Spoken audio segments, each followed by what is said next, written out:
Can't hear it. Any better? All right. So if there's anything that any member of the public want to talk to that's not on the agenda, now's the time. No? Okay. So next is John's has a pardon? doing public comment now? Yeah. Okay, 'cause- Yeah, well, to the non-agenda items. right. So no board announcements or department announcements yet? You're skipping on over to public comment. I'm sorry? Did you It skip me? shows the board announcements and then department announcements Oh. and then public comment. All right. Well, okay, so the roll call you got. Yes. All right, and then there's board announcements? Department announcements. Yes. Okay. You recall a certain approval recently for the Bluff subdivision on April 2nd by this body, the Planning Commission. Just want to let you know that within the 10-day appeal period, which ended Thursday evening, into business on Thursday, April 12th, a timely appeal was filed for that project.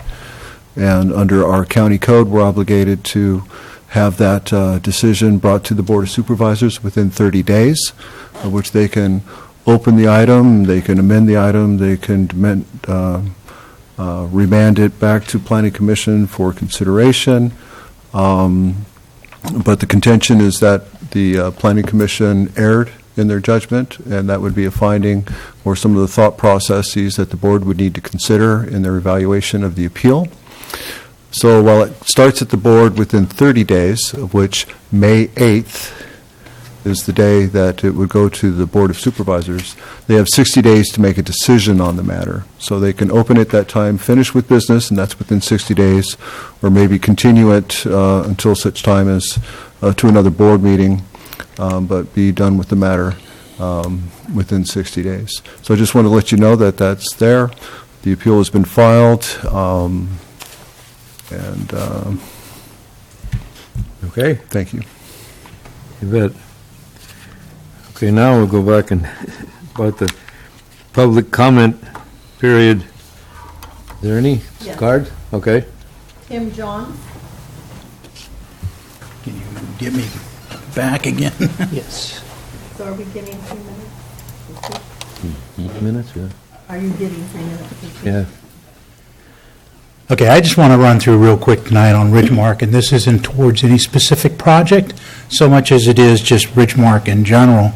Right now today, where you can see my arrow is at, there's 472 houses associated with that intersection. When you move around over here to Marks Drive, there's another 132 houses associated with that intersection. You move to Donald, there's 133 more. You come into Villa Pacheco, there's 37. And you come right here to this intersection of Joe's Lane and Ridgemark Drive, and there's 840 houses associated with that intersection. When you go over here and you start looking at the county's general plan and what's happening in the general plan, there's 85 homes R1 plan for this area here, or 254 homes under the RM plan. There is a freeway highway entrance problem with this piece of property here. When you move down to this end of Ridgemark, there's the Hilton land that is 40 houses. According to the general plan, we have Mr. Wynn adding houses in here. This is not accurate here, but there's 20 more houses going in here. There's 27 houses here. There's 90 houses here, for a total back at this point of 1,130 homes associated with that driveway in Ridgemark. That's a 36% increase in houses associated with that one point in Ridgemark. That's my 3 minutes for tonight. There is an issue here that if you're not aware of, at this end of Ridgemark, there's 270 homes, and their only entrance is here on Donald and on Marks. There are no exits. There's a crossroad back here at 4,200 feet coming down Marks, 3,000 coming down Donald. So you have this entire end of Ridgemark 270 homes today that only have this entrance and exit. Tyler Trail is closed, it's gated, it's locked. That is the Hilden property entrance that the development uses for the school kids now. So there's 270 homes in here, no crossroads. You will find that Marks Drive all the way down to Carroll Land Court, where I'm pointing out right now, is 5,000 feet long and is probably the longest residential street in the county. There is not another one that I can find. The interesting thing, of course, is, as you can see on the tentative map that's in here, George's Drive, there's 17 acres right here that was originally owned by Sonny Paulus. George's Drive was intended to go out into that 17 acres, probably intended to go all the way back to Enterprise Road. Right now, we're building houses, we're closing off George's Drive, we're closing off any other. That's good, and I think you're dancing on the verge of talking to an agendized item, which you're not supposed to be doing. No, I'm not on that item yet. What are you talking about? You're not on it, we are. All right. Through the chair, I do have a question and clarification. Okay, so I see a lot of speculation on a lot of stuff that could happen, maybe one day. So what is your number amounts on stuff that's only guaranteed to happen? And that doesn't mean bait stringer. They're now under consideration for a review. So that cuts quite a number out of your chunk of houses. Because 190 you're talking about and some of the other stuff you're talking about is just pure speculation. So I don't want to stir up the audience and make them think that some of this fake news is real. Well, number one, there is no guarantee on any of it. Yeah. Period. There you go. But it's still the point that it's out there. Well, no, that was the right answer, and thank you. Okay. Thank you. Okay, any other public comment? All right, so close the public hearing. And we go to the regular agenda, and we'll take on items 2 and 3 first.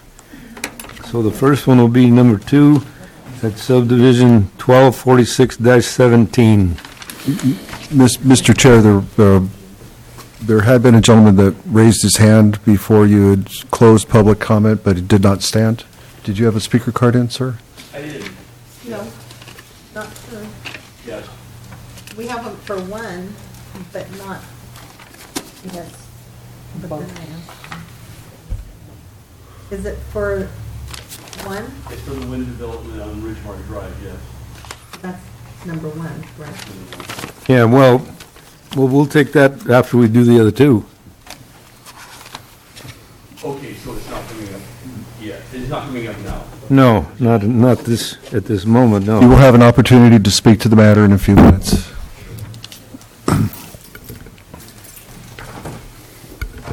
So you're going to talk to the Yeah, now. 17? Thank you, Chair. Okay. Go ahead. Chairman, I need to recuse myself from the number 1. Okay. Thank you. I apologize. Commissioner Eglund, are you recusing yourself from the use permit application for Ridgemark Commercial Phase 1? No. No, School Road. No. Sorry. No, it's number 2, Yes, I number 2. believe that's number 2. not 1. Okay. Sorry. I'm Are you sorry, withdrawing Chair. your recusal from item number 1? Yes. Okay, thank you. Okay. Right. Technicality. Chair Tognazini, I'm not quite sure which item you opened, the use Well, I permit for wanted the Ridgemark two or the is two what I- or the 2 minor subdivisions that have a proposed continuance this evening. So, wait a minute, do we do any public hearing at all, or we just turn it back for an extension? Continuation? Are we talking about a continuation of 870 Yeah. School Road? Yeah. Okay, so we need to open Number 2, that's the right. public hearing. Okay. Okay, so now, well, we'll hear from staff, is it clarified enough, or do you want? And just to further clarification of the record, item number 2, minor subdivision 1246-17 has been opened. Commissioner Eglund did state on the record that she had to recuse herself from this matter, and she stepped out. So for the benefit of the gallery, if you're here to speak about items 2 or 3, which are the minor subdivisions, 1246-17 or 1235-16, there's a staff recommendation that these items be continued for the discussion and talking about the merits of the project to the next meeting of the Planning Commission in May. And so the discussion right now this evening is focused on the question of continuance only. And if there's anyone here that wishes to speak to the matter, you may through the pleasure of the chair. But the courtesy is given today, right now, to you to have these first so that you wouldn't have to wade through an hour conversation on another matter if it was either of these items that you're here for this evening. So with a show of hands, is there anybody here to speak to the items 2 and 3, which are the minor subdivisions, one on School Road and the other at 1750 Buena Vista?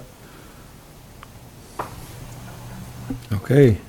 Okay. So do we have our For public hearing open? So Do we have the public, okay. Public hearing is open Yeah, for item before number those- 2 only. you're going to just... Public comment's been okay. open. Yes, Okay, Well- now we close public comment, right. and then I can make a motion, Okay. unless you guys want to discuss. So I move that the Planning Commission deferred the Eglin Minor Subdivision file number 1246-17 to May 16th meeting for staff to have additional time to put it together.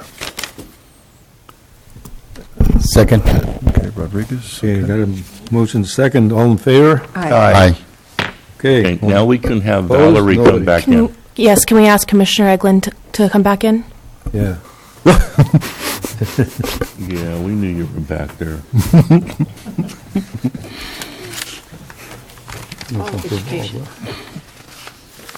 Now, we'll deal with number 3. Minor subdivision 1235-16. Yes, this too, this item also has been proposed for continuance by staff so that we can button up a few, technical matters with the review and be ready on the 16th. So staff recommends that this item be continued to the next regularly scheduled meeting of the Planning Commission. So we'll do the public hearing. Yes. Okay, we'll open the public hearing. Anybody want to comment on this subdivision? Okay. No comments? Close the public hearing. I get a motion? Mr. Chair, I'll move to Okay. continue the item to the May 16th meeting. Second that? Okay, got a motion and a second. All in favor? Aye. Opposed? No. So moved. Okay, so now we go to number 1. All right, so that's use permit 1180-17. Talk to that? Or you are? Yes, thank you. This evening, the presentation, the continued from the March meeting will be presented by Planner Michael Kelly. Thank you. Good evening, Michael Kelly, Associate Planner, here again to talk about use permit 118017, the commercial development at 151 Ridgemark Drive, the same permit that we discussed last month as part of the March 21st meeting. There were concerns raised at that meeting having to do with parking and with roadway design and with the private agreement between the owner and the homeowners association. And we have some new information, changed design tonight. And this, of course, is a redesign of the project that was approved in 2011. And the design responds to some of the concerns that were raised at that time. Also, it's worth noting that this is a use permit that could have been considered administratively, but because the applicant was interested in perhaps having a restaurant in this location, that put it into a different category of use permit requiring a public hearing. So just to review, of course, this is near the entrance of Ridgemark by Airline Highway Fairview Road intersection. This is the This is the site where the project area is part of the open space lot over here. That's part of the Ridgemark open space lands. It is just one land, one piece of land, no property lines, but a portion of it was rezoned in 2011 or 2010 to neighborhood commercial, but it is all the same piece of property there where the tennis courts are and the parking lot and the office are located. On that land, as you saw before, was a proposal for roughly 20,000 square feet of building area, including a single retail building here and the existing office with the parking lot in between. And there was concern about the bulk of this and the way it was very close to the residences over here. The redesign had it split, had the floor area split into 3 separate buildings, one small building, and then 3 larger buildings. And this is the site plan as it looks today. It changed a bit from the previous design that was in the staff report last month. And I'll point out that it's all here within the bounds of the commercial zone, which this line represents. And this development would be its own development. It would have its own access here, its own parking here. Minimum of 110 parking spaces would be required there, and it has somewhere around 123 within these bounds. I just point that out because the applicant provided a drawing that also included this other area outside that boundary, and I'll explain that here with this diagram, which is to illustrate just what all that is. In part, this is a response to what was raised at the previous meeting. It is still just this commercial development that's being reviewed tonight, but these orange areas here represent the overflow parking, the event parking that was of concern in March. And this could happen without any consideration of the commercial project, because it would be an allowed use serving the existing use across the road, the clubhouse, and other events that happen there. All it would need is maybe a grading permit, but otherwise it could be done on its own right now without the commercial project. Likewise, the commercial project is, it doesn't depend on having this necessarily. It has, as I said, it's all self-contained. It has what all the commercial activity would be inside the boundaries here, and it has all the parking that is required by county zoning. Moving on, as I said, about 123 parking spaces are available inside this area, with 110 required, and it has all its own access. Doesn't have to depend on any other on this area or anything else to have proper access. There was also a concern last month about the design of Ridgemark Drive and the width of Ridgemark Drive, and there's a mention in the private agreement between the owner and the homeowners association. And so the applicant gave this diagram showing, and it's not strictly a part of this project, but it relates to this project, showing road improvements between the Fairview Airline Ridgemark intersection and Ridgemark Drive's intersection with Donald Drive down here. And if we look closely, a little more closely, we'll see the commercial area here and the roadway in front of it as depicted in this design. It shows 4 lanes with 2 lanes leading into the front gate of Ridgemark, and then 1 lane leading away, plus a center turn lane. And I think the applicant might have possibly some more to say about that, I'm not sure. But Oh, I should mention that if you look at the site plan for this development, you'll see this design included and taken into consideration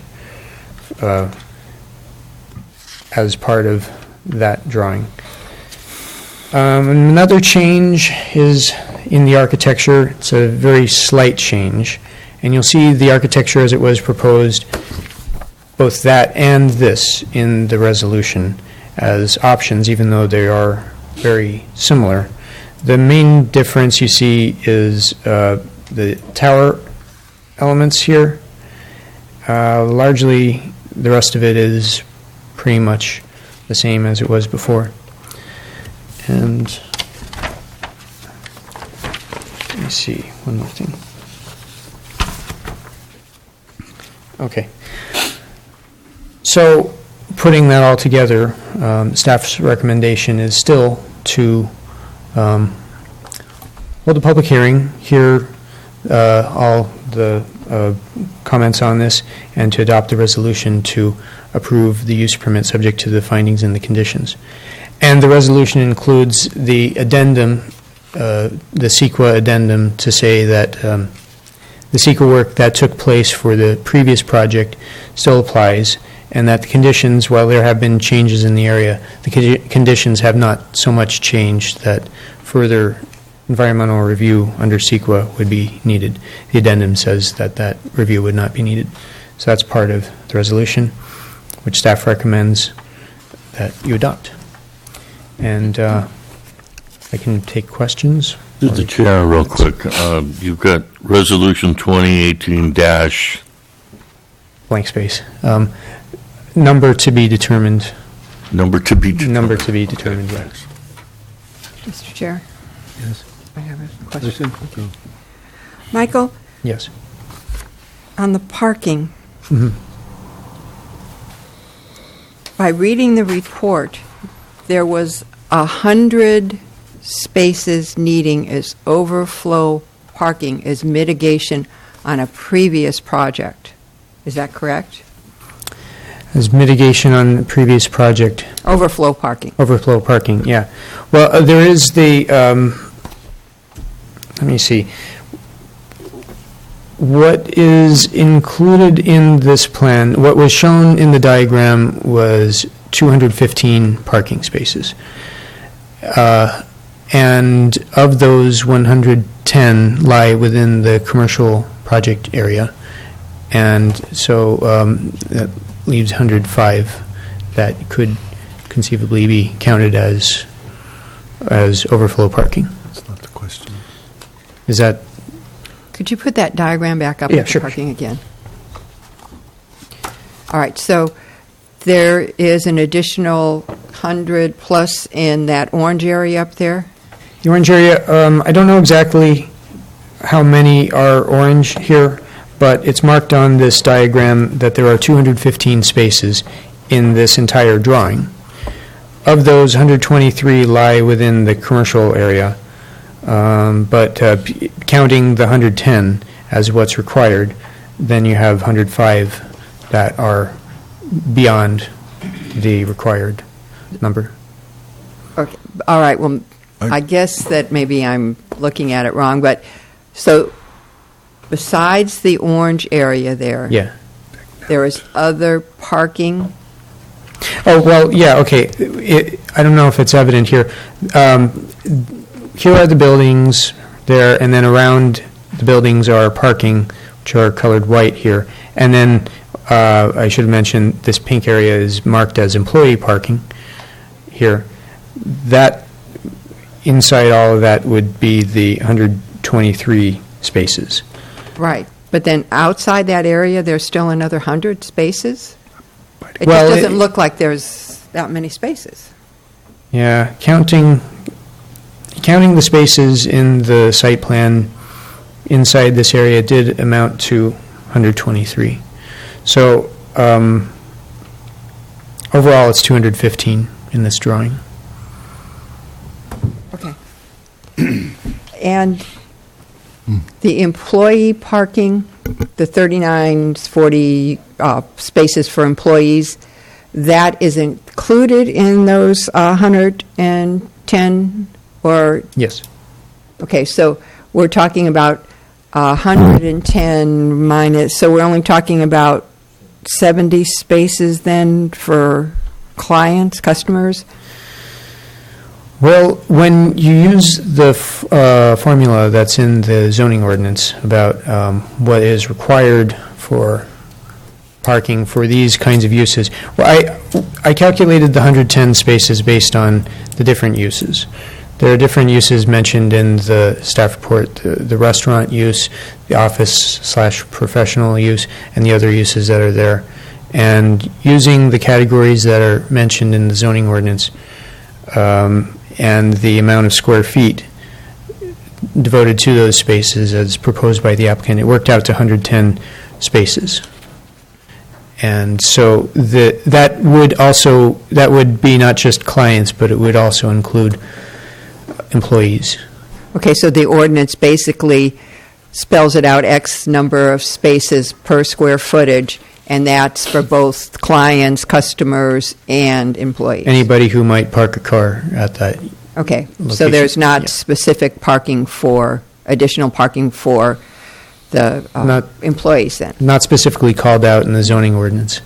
It might mention employees for some land uses, but eventually it just works out to a number without breaking out what is for employees and what is for the general public. Okay, thank you. Welcome. Through the chair. So I had talked to Mr. Coates about this too. The orange area, the broad orange area up above, that's 80, should be 80 units or 80 parking spaces within that unit, although it's outside of this project.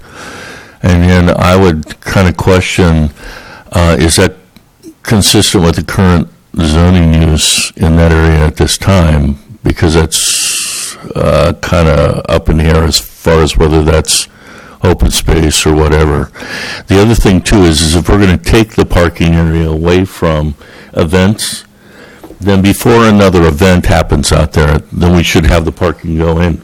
And it should be required before any other event. If that project starts going through, we're losing that parking, then all applicants or all permits for any new events that would require additional parking should be denied until that goes through the process and is allowed in.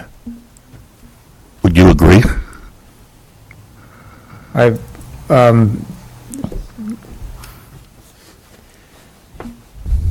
That could be reasonable, yeah. Okay. Is that, Tavin, you okay with that? Tavin. Earth to Tavin. Did you hear what I just said about the parking element and the event parking that's outside of this project? Okay, that we're only looking at the dotted line within the dotted line, and we're approving within the dotted line. My understanding is that flat work, even in an open space zone or the designation, the RM zone that's shown here, would basically need an administrative level if we're grading amounts of things. Right.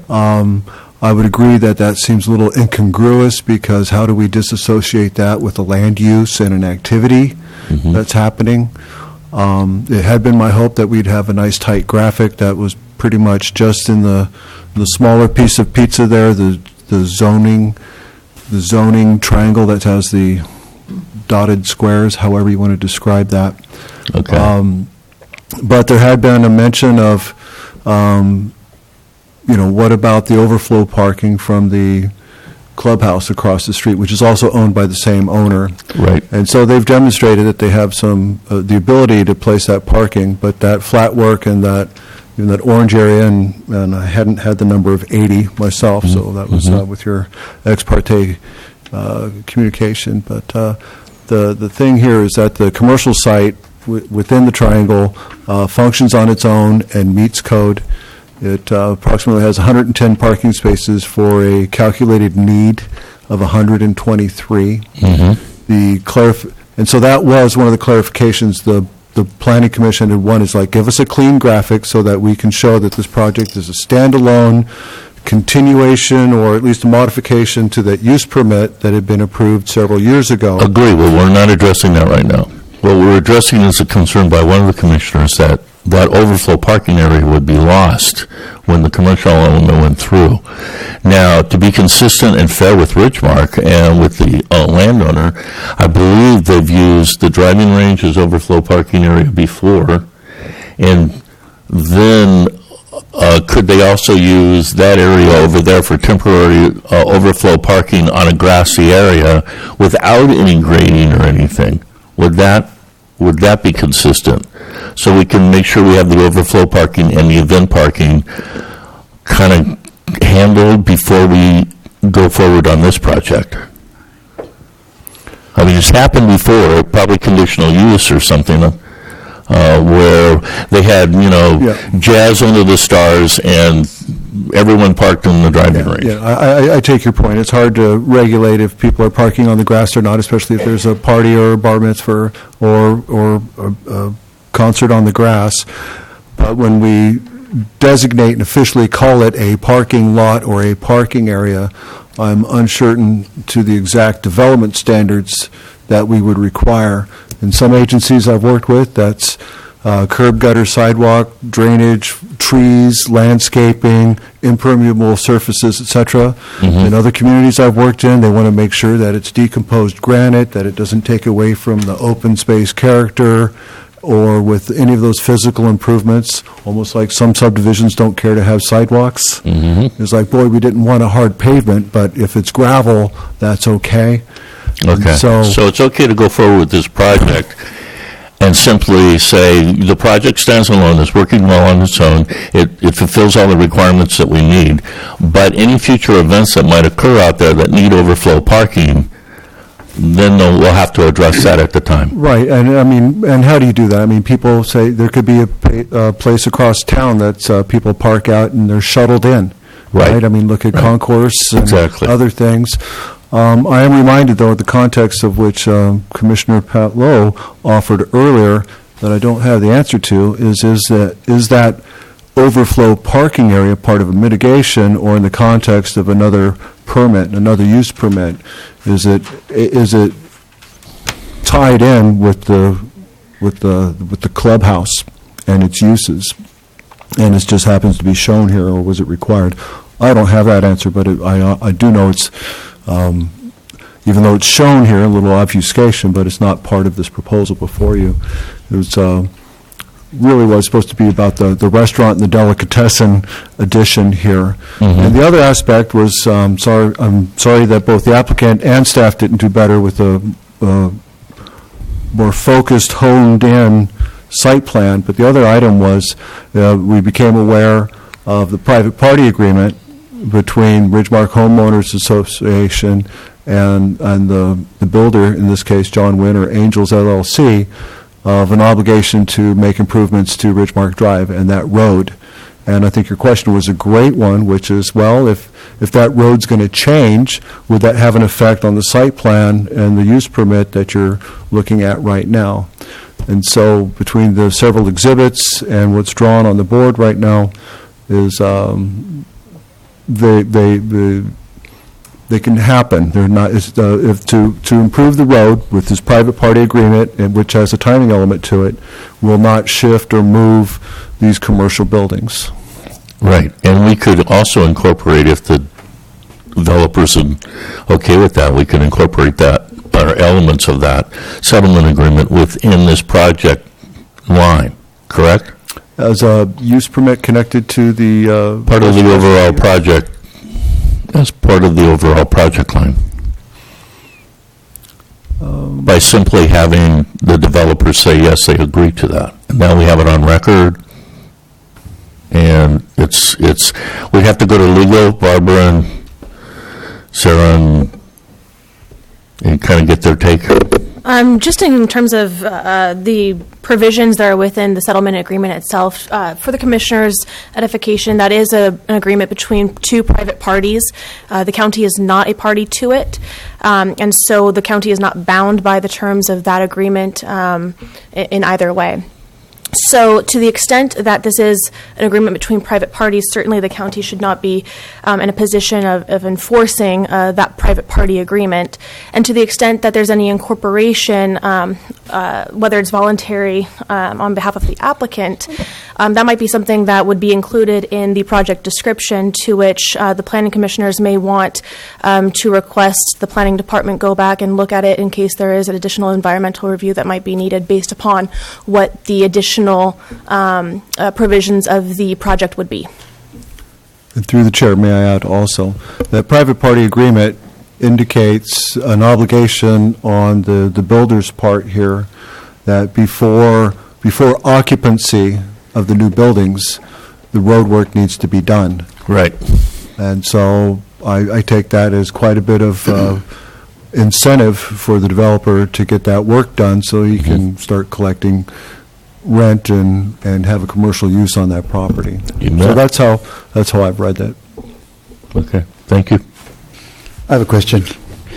Michael, the orange is indicated that's not part of the parking, the orange parking, but there's about how many spaces in the triangle? There's a thing, additional 53 spaces by the time you get to the edge. My count is within the triangle, it is 123 spaces. How about the orange one? Do you count the orange ones? Those are not in the requirement, right? I don't know exactly how many orange ones there are, but I did count what was inside the triangle. And as I said, it's noted on the plan here, 215 spaces. Yes, but I know what Mr. Pierce is saying, but they're not just going to build 123 spaces. They're going to go all the way to the edge of the orange. It's going to be more than 123. Are you talking You see the edge of the triangle, orange? the top, and you got a line going through that parking space that they're orange there? Mhm. Those are not included in the 123. Those are the additional spaces there. Well, they are marked on here as overflow, but from what I counted, what's inside the triangle equals 123. Outside the triangle, I'm just not sure right now how many exactly there are. Well, if someone was going to put a parking lot, they're not going to just do the dark triangle. They're going to go and finish the whole thing. Because it'd be cost-effective to do that instead of coming back and cutting the roads in or cutting the parking lot. Well, the final construction might not be precisely like this. It could very well be limited to what is inside that triangle. The way it's drawn here is one thing, but But those orange ones in the triangle, are those counted as 123, or are those extras? That's what I'm trying to get I'm at. counting what's every parking space that's inside the triangle. I counted as 123. Okay. That's a question. Any more questions? Okay, does the applicant have a comment? Do you want that other file open? Yeah. Okay. Would you? Thank you very much.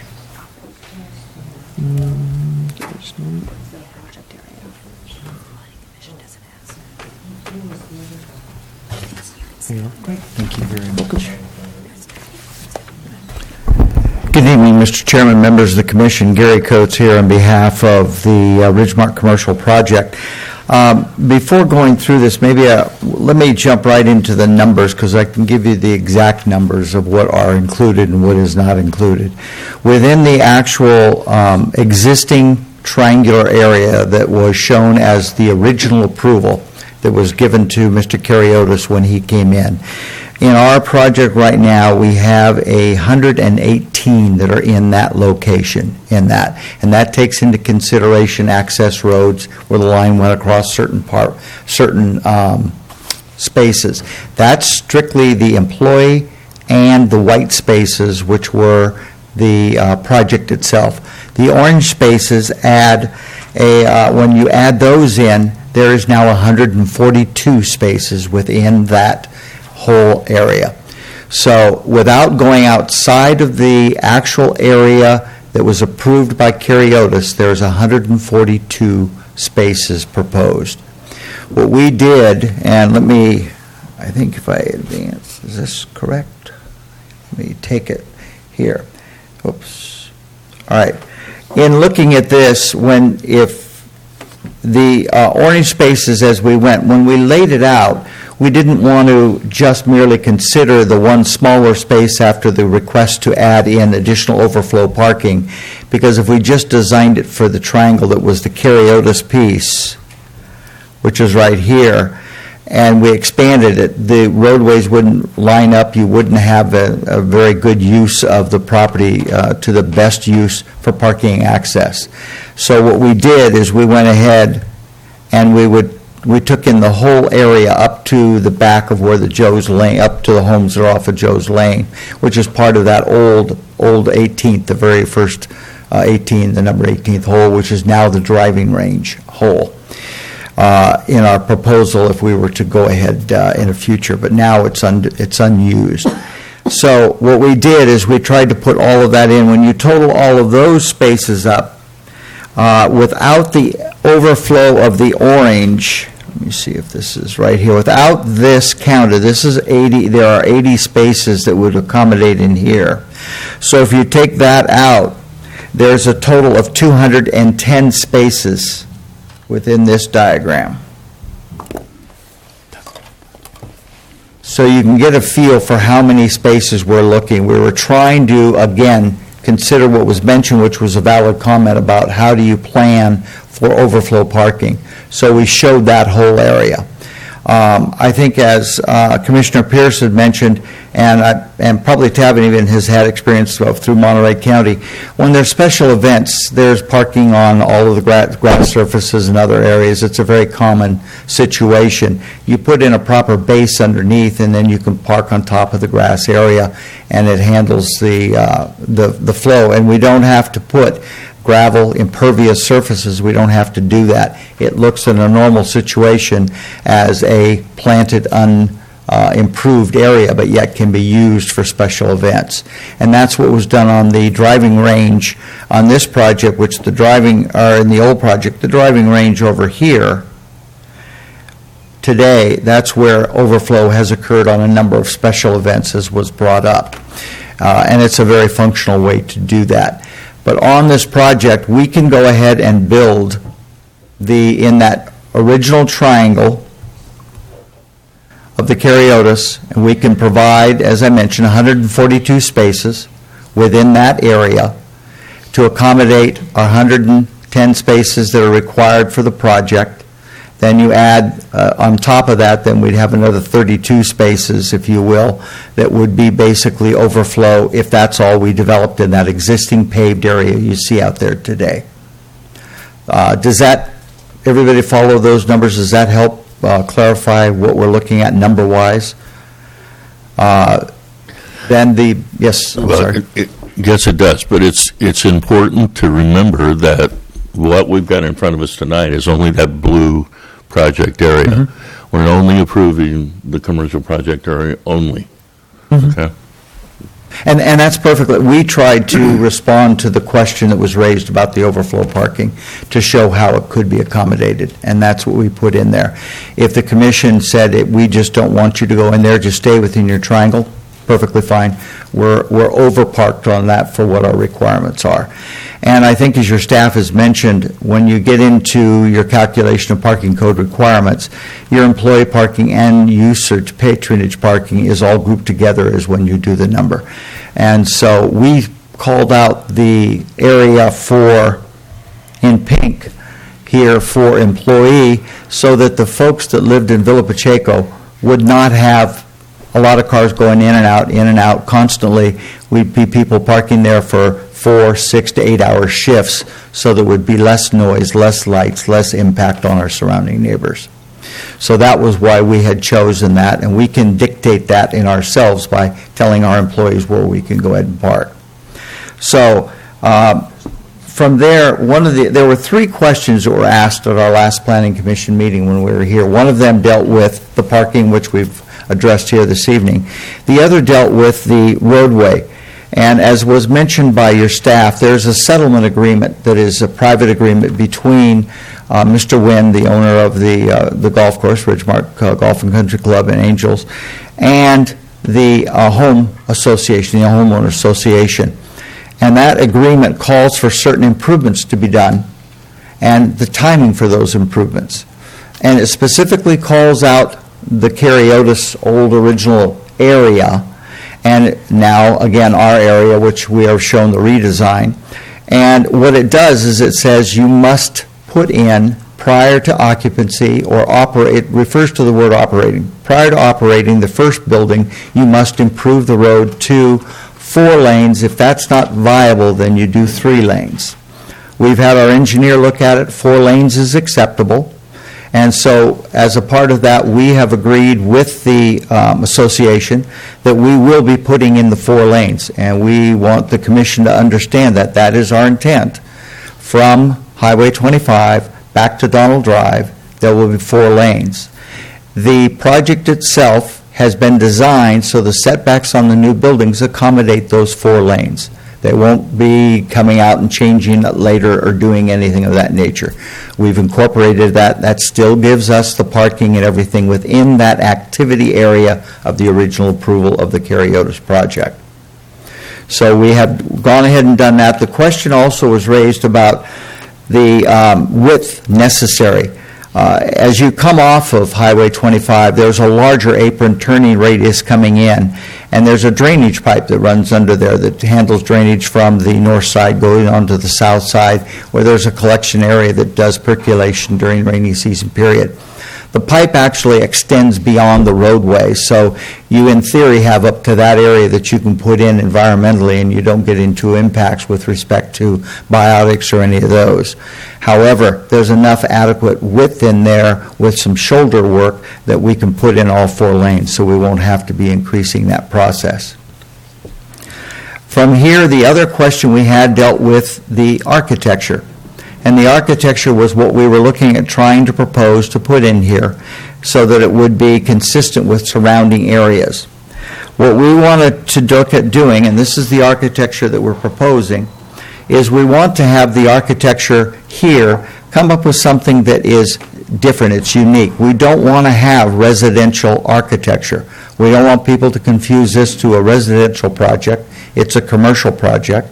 It is an area which we want to get color, introduce excitement into it by that way, have people come into the community identifying it as the commercial area, and be able to set it aside from the residential area. When you look at the roof structures, et cetera, you look at Villa Pacheco, you start to see a similar roof structure, so it starts to phase in to that process.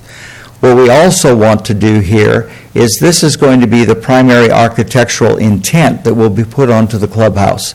The clubhouse is our next project to try to redesign the clubhouse to incorporate the elements you see here. The reality is we need this to get going to create the income to start to review and redo that process, so the two are tied together in that sense. Then following this, there is another requirement under the settlement agreement, and that requirement is that we also install a guardhouse, a new guardhouse. That's the entrance gatehouse as you go into the residential area. We don't want that structure to be the same design as the commercial that creates then a confusion as to where the commercial starts, where it stops. I can give you an example where one guardhouse was confused with the Starbucks as a drive-through. We don't want to do that process. So we want to try to create that as a division point, as a point which then that starts the residential and set a standard for that.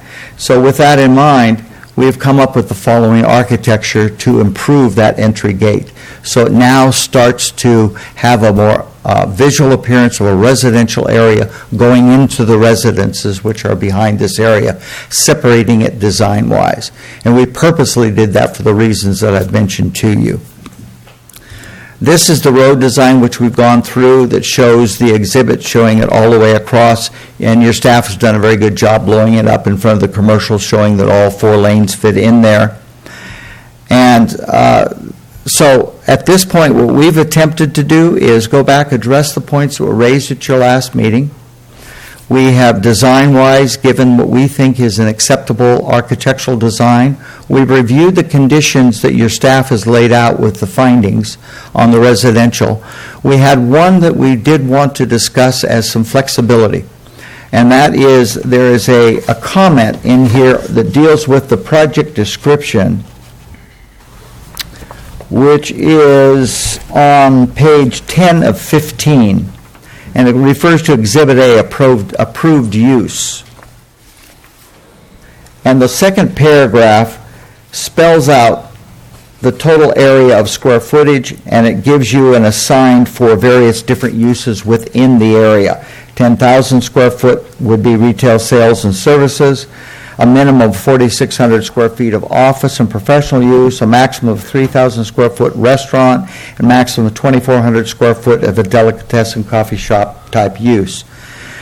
We would like to look at the potential of, we have the zoning code, which limits the uses, tells you what uses you can go in there.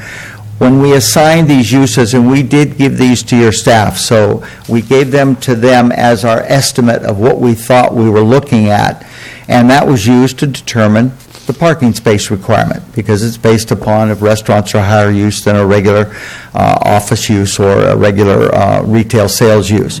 So what we would like to do, because we do have more parking than we need to have in there, we would like not to have a limitation on, like as an example, restaurant. We have 3,000 square foot. We may have a user come in that's 3,500 square foot restaurant or a 4,000 square foot restaurant.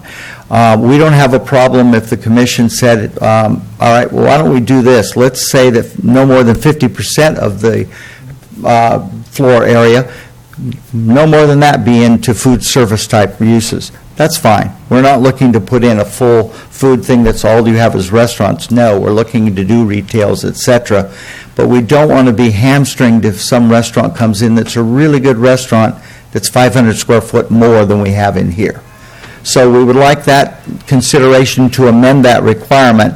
And if you'd like to put the 50% type of an approach, that's fine with us. We don't have any issue with that. Get through the chair. So if you enlarge that restaurant area square footage, would it change your parking requirement because of time periods? It would change our parking requirement because the calculation is based upon seating capacities in a restaurant. But as you know, we're already over-parked. So we would be able to accommodate. We wouldn't want to increase it past 50% because then we'd start to encroach upon that total maximum. Okay, thank you. So that's the only change that we would request of the staff memo. Other than that, the staff memo we concur with. We think staff's done a very good job in regulating and doing this. We also know from our perspective, we have this, as your attorney has said, which we completely agree, we have a settlement agreement that we have to deal with separately with the homeowners group, and we are doing that, and we will conform with that. And that agreement allows us to utilize the roads and everything if we comply with those agreement points, and we agree to apply with those agreement points. So with that, Mr. Chairman, I'll conclude my comments. Here to answer any questions that you have. I'll reserve the opportunity, should questions rise out of public, I can come back up and maybe answer questions at the chair's pleasure. Would be fine with me. So those conclude my comments, Mr. Chairman. Okay, Pat? Gary, we're sitting up here as the Planning Commission for the county. Mm-hmm. I understand that you have a different responsibility with the homeowners. Right. But as the County Planning Commission, I also understand that there are certain things I would like to see in this project and make sure that they happen. Mm-hmm. And one is that entranceway being cleaned up to the 4 lanes, Mm-hmm. and the road to the 4 lanes. Mm-hmm. And I would like that in this document so the county has control over it. We have no control over the lawsuit and the agreement with the homeowners. Right. Would you be willing to change the project description to add that into the project description? Yes. Okay. Thank you. Through the chair. So then I'd have to take that to legal counsel and say, does that add any more responsibility, Sarah, to the county? Because we're actually adding an end. Since this would change the scope of the project, this would probably be something that the Planning Commission may desire to ask the Resources Management Agency to actually look at and see if there's any sort of effect that might have with regard to adding those elements to the project. Thank you. If I may, it wouldn't change the scope of the project. The project definition and submittal that you have before you shows the 4 lanes. That's been considered in the process, so I would not think you would be required to do any further of a review or evaluation. That's incorporated within our plans that are submitted on file with the county. And that's our proposal, is those plans. And the CEQA. And the CEQA. Okay. Okay, more questions? Fine. All right, so we'll open the public hearing and carry on. Anybody want to talk to it? You know, it's Yes, just their and turn. John, Okay. we have 2 speakers.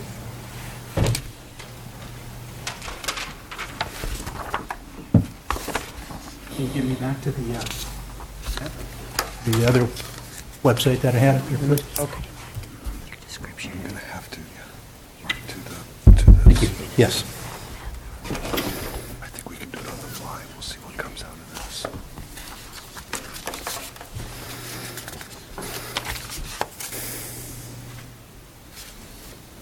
Come on.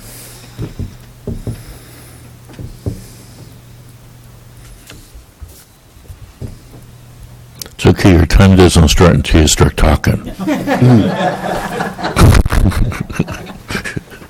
All right. This project, specific project, that yellow area, according to the assessor's office, is a golf course APN. In 1984, Sonny Paulus transferred the development rights to the golf course to the county, and they were dedicated to the county at that time. There are no building rights associated with that APN. Do I need to say more? As for my other little presentation when I walked around, the other problem with your CEQ is that you keep limiting your project. But you keep standing up here, not you, excuse me, we keep standing up here and saying it's part of a larger project. There's other pieces going on, other things going on. The court case that I left last time very clearly says you cannot divide a project in order to get a negative mitigation on an environmental document. But we keep saying, and we keep writing it in our own documents, that there's more project here. And we're not writing an EIR, we're not examining the entire Ridgemark area and what's going on in the entire Ridgemark area. Therefore, we keep coming to a conclusion that there is no impact. So we're not following the court case. The court case has already made it clear that you need to address reasonably foreseeable future projects. And the court case goes as far as to say that you should even speculate on future projects. So we're sitting here focused on one little area, bypassing the fact that, as I pointed out in the piece that I was trying to do for a larger presentation on Ridgemark, there's a 36% increase in houses associated with Joe's Lane Drive. And my time's up. Thank you. Thank you. Dean McComb?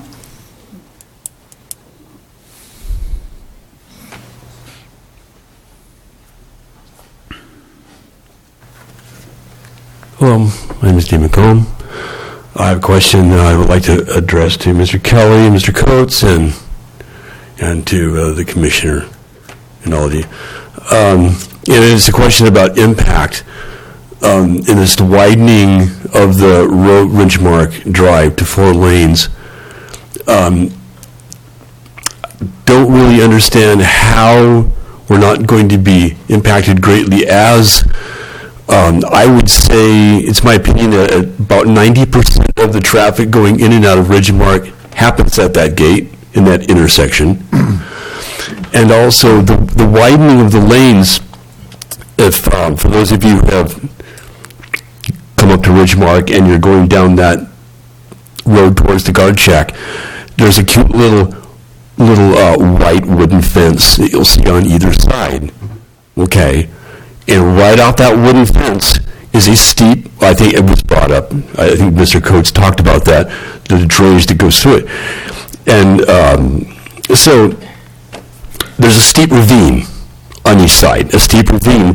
Now, I'm not a civil engineer, I don't know how it's done, but I would venture to guess that they're going to have to import tons of yards of soil and probably maybe even hire a crane operator to compact the soil where there's no erosion. And I'm just kind of at a loss as to how that is all going to be done without grossly interrupting the pattern of traffic coming in and out of our community. That's my concern. Thank you. It's quite an honor to be able to stand up here and be able to voice this to you. I appreciate you. Thank you. Thank you. I have no other speaker cards. No other cards? Anybody else?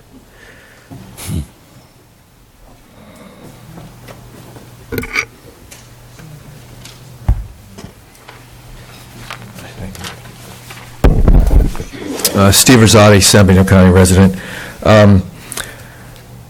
I want to thank Mr. Coates for including this in the roadway in the project. I have a question on the roadway, since it hasn't been part of it, how it's going to affect the 18 parking spaces in front of Villa Pacheco. So if someone can comment on that. Those 18 spaces may have to be moved in a southerly direction or worked around the side of Ridge. I don't know. That's just something I just want to hear a comment on. It was a little confusing. The original picture that was up, with the orange area and the blue buildings and whatnot, wasn't in the information in your packet that was online. And so I'm just going to make some comments, again, very similar to what I made last time. So I apologize, but that's all I had. So I suppose that documentation was provided to you in the last couple of days, and, last week when it was put on your website. I can only go by what I'm reading. So what I'm seeing on the website is... Excuse me, Mr. Chair. yes. Mr. Rosati, did you want the map put up? So Well, maybe that wouldn't hurt, if you could do that.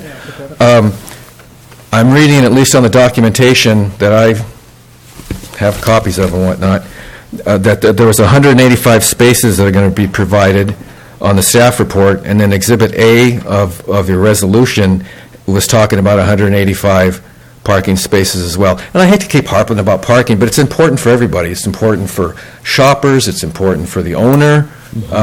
So that's why I'm kind of harping. I had a business where I lost about 45 parking spaces in a parking lot, and it affected our business pretty good, So I know the importance of parking, and if customers can't park, they're going to move on. And after a customer has difficulties parking 2 or 3 times, they won't go back. So anyway, that's why I'm saying it. So when you look at this, I'm assuming that the whole, as Mr. Kelly reported, there's 215 spaces, not including the approximate 80 spaces, right? 215. So basically, the commercial has 123, and the overflow on the top, roughly 93 or something along that line is kind of what I come up with. And my only thing is that in the 123 that are kind of commercially related, 40 of those are employees. So, just want to make sure that the calculations today look like that's adequate according to the county. And when I looked at the methods in which you figure things out, I don't know, it just looks like we're somewhere in the neighborhood of 40 parking spaces short, maybe. So anyway, I'm just throwing it out there. It's important to be successful, and if you're short spaces, I don't know if the calculation is correct. So anyway, I hope you can understand the confusion when I'm looking at this, and then you might want to double-check your resolutions and your staff reports, because I see 185 popping out everywhere. So maybe it disappeared in your report today. So I just, everybody should be talking about the same numbers. Thank you. Another one.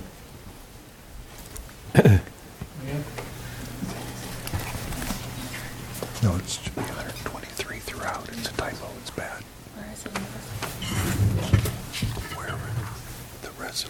Ladies and gentlemen of the board, my name is Chuck Kaiser. I'm a resident of Ridgemark, and I just want to state that I personally have been a resident, by the way, for over 9 years. I am in favor of this. I've heard comments that allude to the fact that there's not enough parking. I think Mr. Coates and Mr. Kelly have done a very good job explaining that the parking requirements is more than adequate according to the county's own codes. I'm comfortable with it. I've also heard allegations that there's going to be a tremendous increase in traffic.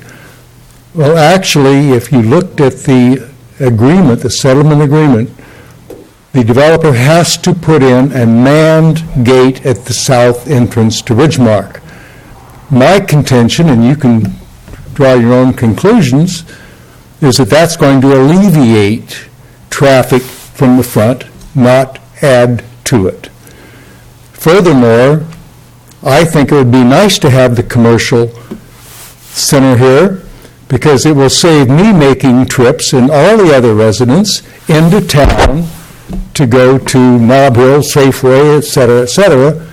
So I think that it's going to alleviate the traffic, not add to it. I'd just like for you to consider that, and I'm sure that I may be the only resident of Ridgemark that feels that way, but I doubt it.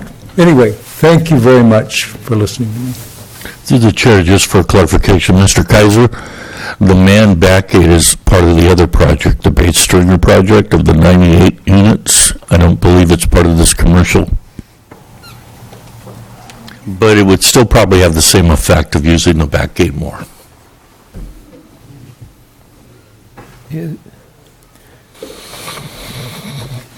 Through the chair, Mr. Chairman, I wanted to respond to a couple of the issues that were raised. The environmental issue of this being a sequential or part of a larger project, no, that would not apply in this case. This is an amendment to an existing approved project that's a standalone project that is already existing. We're requesting a redesign of the project, namely locational differences, but all the other conditions would remain the same in the process, which already had the environmental consideration. So this would not be in violation of a lawsuit that was mentioned to you. That's a whole different lawsuit, deals with the different processes we go through.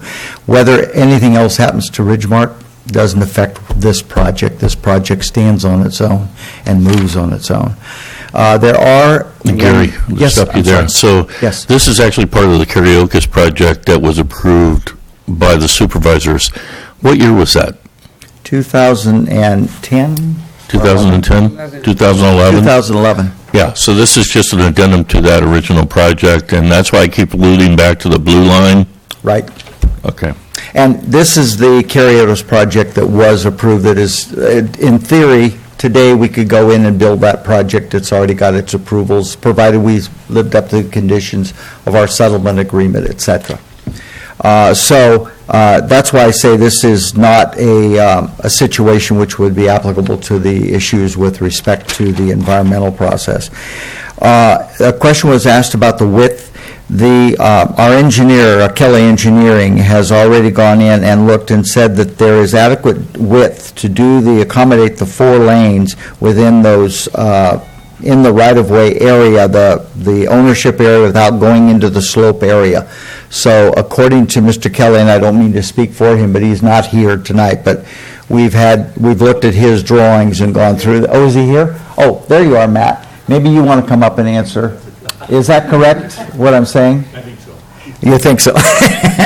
Anyway, we've looked at that to make sure that we don't have to go over into those areas and outside of the existing right-of-way areas that are coming through. And with respect to the parking, there are 28 employee parking spaces in that pink area shown in the back. And then, but those again are part of your ordinance, which is when you do your calculations, it deals with patron and employee parking, all in the same calculation. So, and that calculation was 110, is that correct? 110, and we've got 142. So you can see we far exceeded that parking area. So that was all. I just wanted to respond to those comments, Mr. The Chairman. comment he asked about those 18 spaces, do you have a comment about that? The 18, oh, yes, the 18 spaces in Villa Pacheco, we have designed so we maintain those 18 spaces. We're not taking those out. Those will be accommodated within the right-of-way that we have because we own both sides of the road, so we can move it over to maintain those. So there, excuse me, through the chair. So there will be the ability to back out without it going into traffic. It'll be exactly the same as it is today. Okay. In other words, we're maintaining that process. Which means you back out into traffic. Yep. I was trying to be diplomatic about how I answered that. Thank you, Mr. Chairman. You got another speaker? Yes, we do. Michael Gobastelli?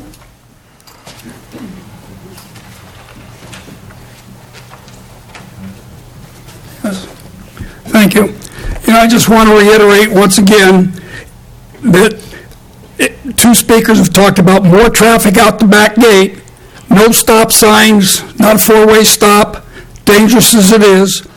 So that I want to reiterate that in this project and the previous project that you guys approved last week or whenever you met last time. And the other thing I need is for somebody to define for me what a significant impact is. Because I keep hearing everything is less than significant. So I need to know what significant is. So then maybe I won't be coming to these meetings anymore once I get that definition. Nuclear power plant is pretty significant. Pardon me? A nuclear power plant or dump would be significant. Oh, so the number of houses or the number of people, all those, none of that's significant. Cars, none of that. Not if it can be mitigated. I mean, if it can be mitigated, then to less than significant or non-significant, then it's, and a lot of these things can be. But that would be a planning head. But everything's checked less than significant, so it can't be significant. So I'm trying to find out how you get from less than significant to mitigated to unmitigated. There you go, Tavin. I had several things for several speakers and information I'd like to bring to the table. Maybe I could respond once public hearing is closed or we've heard our last speaker. The only trouble with that is then we don't get a rebuttal, but that's fine. Yeah, yeah. Might as well. Is that a... He'll do that 3 times. System, please, if it's still there. Through the chair.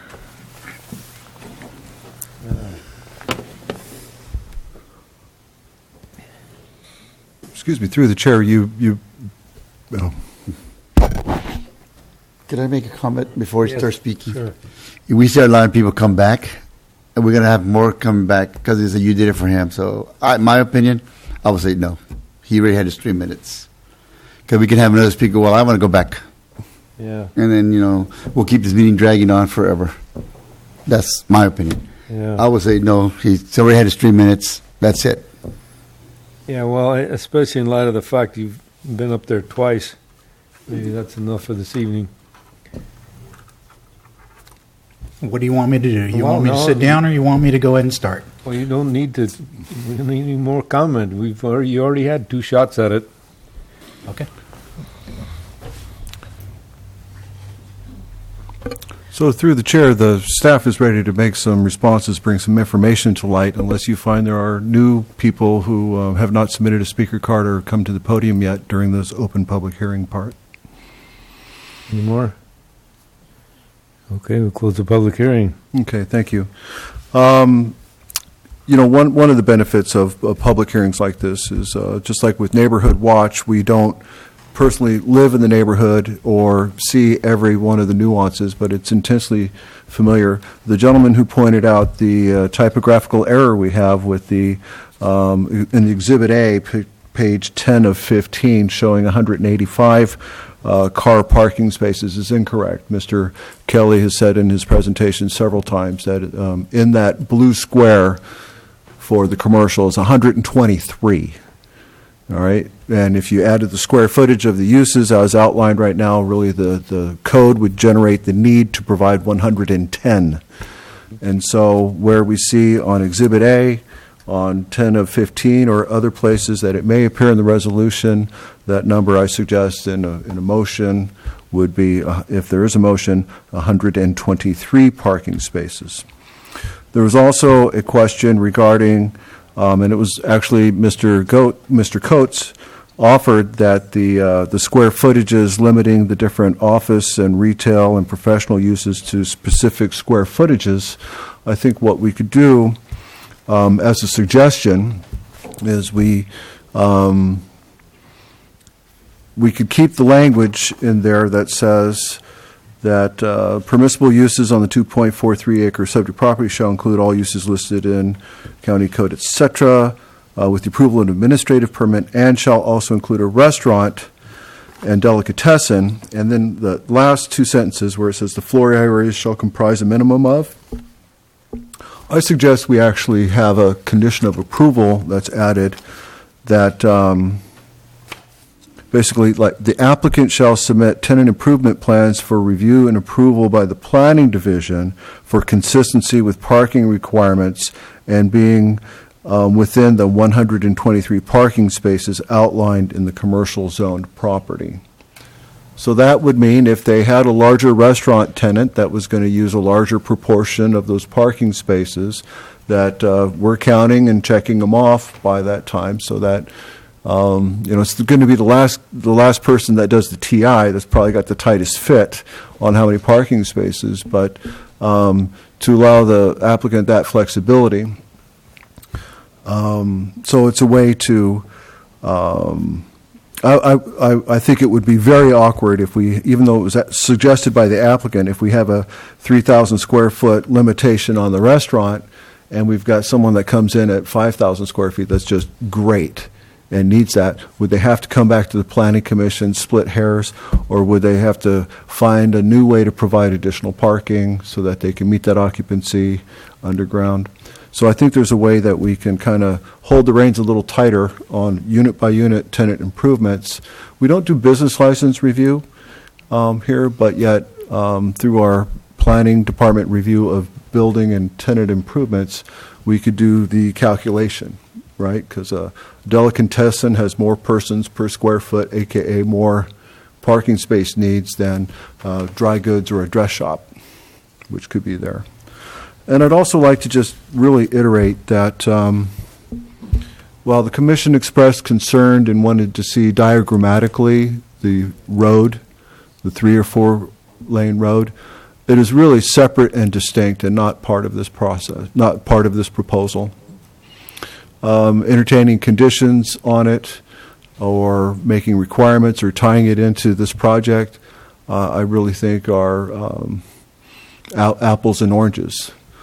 I think the applicant has confused matters by trying to meet our needs to see the context of other, like the overflow parking area. But yet what we're seeing are developments and things, and we have numbers like this that are more than our 123. So I think there's good reason for some confusion here. But the matter of the fact really is that there was a use permit approved within the blue square of the LC.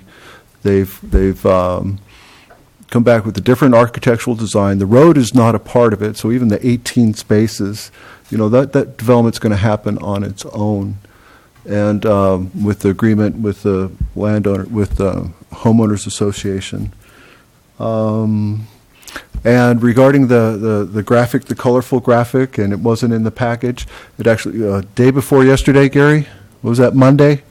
Right, which was a good week after the report was finishing and inking and getting into the report.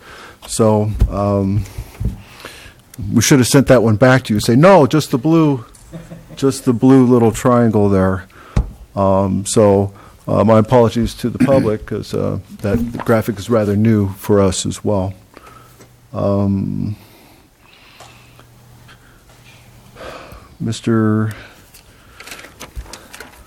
So I think it is, I think we have a unique enough project here that has a previous history with an approval and a modification to that that I think that project really can stand alone, and it's not really a piecemeal thing. Has the applicant done a service to himself by showing the other things? Maybe, maybe not.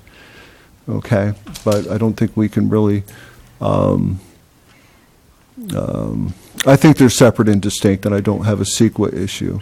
If I had some brand-new project in the door and someone was showing me 3 or 4 phases over time and say, no, I only want to talk about this one right now, I would really make a strong case to say, no, we're going to review the whole of the project. We're going to get the whole environmental review out there, get that done.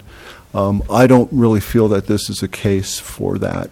And it's that second scenario, I think, where the case law comes from. So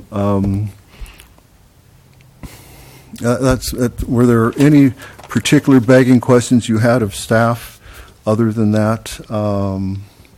So I have suggested that we can show flexibility on the square footage should the Planning Commission wish to approve the delicatessen and restaurant addition to this reconfigured commercial project. And I think we should correct that 123 spots are in support of this project right now, and that's a typo we can correct. And I'd probably also direct that the applicant prepare a nice, tight exhibit subject to staff review, unless you need it back at the Planning Commission, that really only shows the development within the, I would say, the blue neighborhood commercial square, or rhomboid, or whatever that shape is. Mm-hmm. So I think that's what I wanted to share right here. Through the chair. Yes. A couple of things. Mike Kelly, can you bring back the blue square, or that blue triangle that we're actually working on? And then Tavin, this goes to you. It was Mr. Robustelli was talking about private stop signs and other traffic elements within Ridgemark. They're a private roadway. We can't actually go in and tell them what they can and can't do within their own residential traffic unit, right? I mean, I don't think we have. I don't think we have a nexus at this point. If we found that the applicant's use, when he wanted to open the use permit, that it was including something new that hadn't been looked at before, level something of more intense, that we would have had to reopen, looking at that environment, looking at that fresh, and where those trips are. But I see it's just I was talking about Highway 25. not a part. Okay. Thank you, sir. And I could, what I didn't address, and I'm sorry, it might be the gorilla in the room, is the question of what's a significant environmental effect. And the favorite answer from planners is, it depends. No. But like with roadway and turning counts, although some of the modern practices are changing, they generally have almost like a grade school report card of the intersections functioning at level A, B, C, D, right. E, or F. And F is failing, good with F, and A generally means that you have no other obstructions or wait time from other vehicles and things. Mm-hmm. And so there's a range of how many car trips within a given period of time. They measure morning commutes or school pickup and drop off, or the evening commute home, rush hour. Right? We all know that rush hour is not 60 minutes. Rush hour is 2.5 hours. But there's a range, and let's just call it between level of service C and D are let's call it 200 trips within an hour. And so if you had more than 201 trips, you'd be at level D now. And then there'd be a range before you got to the next level. Understood, but we're talking about private roadways. I mean, if we're talking about 25 out in front, Caltrans in the state is going to say, okay, these are what our regulations or what our conditions are, and you have to do that. Can the county go within a private project and say, okay, you have to be conforming to County Road conditions or requirements or regulations or any of that? It'd be way too onerous of government to say when someone could go to work or couldn't go to work, or, remember the old gas wars, you can fill up on Tuesdays but not Wednesdays. It's not that kind of situation where government would want to be. I would say no. So the question is, we're very limited on what we can and cannot do within the roadway system, and that's the answer I'm looking for. So, then the other one was the 18 units. We got that covered, the impact, and that was covered. Okay, we're good. Okay, so it's back to the commission. Any other questions? Okay, back to the commission. I kind of had one on whether or not Ridgemark HOA, and I don't know if they have a board member or whatever, if the architectural element was put in front of the board, maybe it's safer to bring Gary up. Can you take the podium, Gary? So the architectural review, one of the things we wanted to make sure in the last meeting was to make sure that got in front of Ridgemark HOA and sort of had their blessing. We did have an opportunity to present it. There's a subcommittee, Jack, if that's the correct term, of the executive board. We were representing as board members. As board members. In fact, the chairperson might be the best person. Dan is here this evening, the chairman of the HA. Maybe I should defer to him. Well, did you put it in front of them? We put it in front of those two folks. They looked at it. They couldn't speak for the board as a whole because they weren't the majority. I will let them tell you. I don't want to put words in their mouth, but they looked favorably upon the design. Okay. Thank you. Appreciate that. Mr. Chair, if I may, I believe Tavin has already covered some of the things that I would have wanted to bring to the Commission's attention with regard to if the Commission were to adopt a resolution today to approve this project. One of them being the typo, one of them being a new Exhibit A, and if I could have Michael Kelly please come to the podium to show us the outlined image of the project site. That's a blue triangle, right? The outline image of the project site? With the buildings and maybe the next one. I guess it was the last one. That's close. See, there are different ones. I think it's either this one or that one. Please go back to the other one. If there could be a new graphic, and I believe Tavin has already discussed this, a graphic that is just that outlined area showing those 4 buildings and those parking spaces, the 123 parking spaces that are part of this project, that is the type of attachment that should be your Exhibit A. And so when you are making a motion, this should be included as one of the changes that needs to occur within the resolution, as well as the fixing the typo wherever it might say 185 parking spaces to at least 183 parking spaces. 23. 123 parking spaces. And to the extent that the Commission wants to entertain any change to, I believe, the last page, which would potentially be adding, per Tavin's recommendation, adding a condition of approval, I'll get to that at the appropriate time with the Commission to make sure that would be on the record if that's the way that the Commission wants to decide. Questions, comments? Good to go. Ready for a motion? Well, I can make a comment. I think that's a very nice project, the design of it. And the old design was... And I agree. I used to live in Richmark, and I used to hate going downtown to get milk for the kids. It was just a long drive. That was going to ease up a lot of traffic going into town, in my opinion. Good. Thank you. More comments, questions? A motion? Time for a motion. I'm just on the if there was mitigation for parking, are we going to check into that? Can you describe your concern a little bit about parking? Well, I just want to make sure that if that area was supposed to mitigate overflow parking on a different project, that somehow it stays whole. That's all I'm asking. If I could, I think even as confusing as some of these graphics have been, they're able to demonstrate that they have enough parking within their triangle, and then what's classically been used as the overflow parking for other areas on the golf course they're trying to demonstrate that they still have land area to do that, but they're separated and distinct. But again, right, you have a big event that's successful, people are going to, maybe they want to park in front of the Starbucks so that when they're done with their event, they're right there at the coffee and they get to drive away.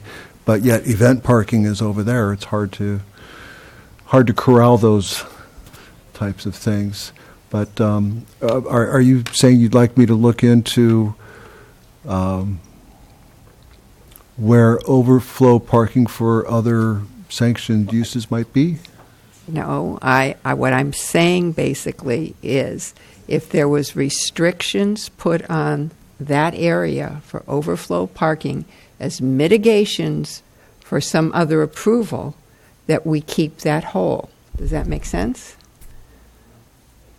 Somewhere along the line, if that was mitigation area, then that mitigation area has to be put somewhere else. Not within the blue triangle. Right. I don't care about where it's Right. Because placed. okay, so I'm just trying to clarify because basically we've got the folks of the project in the blue or green triangle, whatever it is now, and then we have not a part. Right. Exactly. But I want to make sure that that mitigated parking, if it was a condition of a different project, stays whole, the number of parking spaces. And it doesn't have to be in that triangular area, but it has to be mitigated somewhere. Okay, so what I'm hearing is a big, strong staff alert as we get development proposals or we entertain future things that might be developed in the neighborhood. That Right, we make take, sure that we take a real strong look at where folks are parking. Right. And make Okay. sure that anything that was mitigation of a different project stays whole. Okay, thank you. That's a very strong staff direction, but not necessarily part of, I get it. Thank you. Yeah, because once you put this project in, you lose that possible mitigated parking space that's over there. Now, there were tennis courts. Now you lost There me. were there's tennis courts there, and some of the parking was there for tennis courts. But then there was a lot of other spaces that could have been used for the clubhouse, and that would be mitigated parking for the use of the original clubhouse. I think that's what the question is was the parking area that's over there at the old tennis courts mitigated parking for the use of the pro shop, the dining room, all those other uses that are part of the clubhouse? Okay? Because once you put this project in, you just lost all of that possible mitigated parking that was in effect. You're saying you possibly lost required parking that was associated with another project? Maybe. I mean, that was tennis courts out there, and then they kind of added on and did some other stuff. Yeah. So it could have just been kind of on the roll. I just have to be straight as staff entertained this project, which was in the context of a former approval with this amount of square footage and parking, and it actually came in with a better architectural design and 900 square feet less, 900 parking space, 900 square feet is a little less parking demand than that 900 square feet, that we didn't cast our net that far to find, how many, we didn't go there. So I've got a very great awareness now. Okay, so the of your question to concern. legal counsel, too, would be, can we approve this project tonight with all of the conditions everyone laid down, as long as that parking area hasn't got previous mitigation involved with it? So far, I have not been approached with any information from the Resources Management Agency that the this project site from brought forth in 2011 and approved by the Board of Supervisors in 2011. Let me just go back to make sure I understand the question, and then I'll answer your question. Is that the question is, was this project site dedicated as mitigation for overflow parking from a previous project? Correct. I have not been approached with any of that information, and so I would ask planning, if anything, and I believe Tavin's already mentioned this, is that that was not something that came before them at this time for this project approval, since it had been approved back in 2011. So the question then becomes, in 2011, was that something that was information that the planning department had, that this in fact was mitigation area for a different project. And I'd have to ask planning department for that information if they have it. So that brings a question. This is actually already an approved project, Yes, sir. and we're just Well, let me, changing the project. So since that had that prior approval, can we even speak to the mitigated parking? Because it's already approved. it's already been approved in its former state. This is simply coming to you as a modification of the project site. Right. So it's already a done cha-cha. The former project site has already been approved, and they can build as it was approved. Thank you for that clarification. You want to make a motion? Okay, let's make a stab at this motion and see if we can get everything involved in it. So I'd like to move that we adopt Resolution 2018 to be determined to approve use permit 1180-17, subject to the findings and conditions of approval included within the resolution, adopt the CEQA addendum, make typo changes to the 123 units, from 185 units to 123 units, allow flexibility for the applicant on the restaurant square footages, as long as they don't interfere with parking, and allow a condition for the planning department to review, hey, Tavin? I'm listening. Okay, for the planning department to review the tenant approval of, help me with this. Yeah, would you care for me to try to read it in? Thanks, I appreciate that. The applicant shall submit tenant improvement plans for review and approval by the planning division for consistency with parking requirements and being within the 123 spaces outlined in the commercial zoned property. Excellent, I would have said that. Did I get everything? Commissioner Pierce, I think you want to add the new Exhibit It's A. not.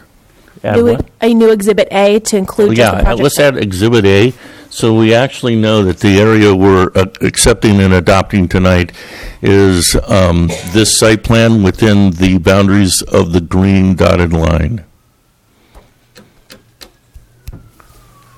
I think that's it. Okay. I'll take a friendly Got a motion? amendment to the motion if anyone wants to make one, if I made any mistakes. Second? A second. Okay, a motion and a second. All in favor? Aye. Opposed? So carried. Yeah.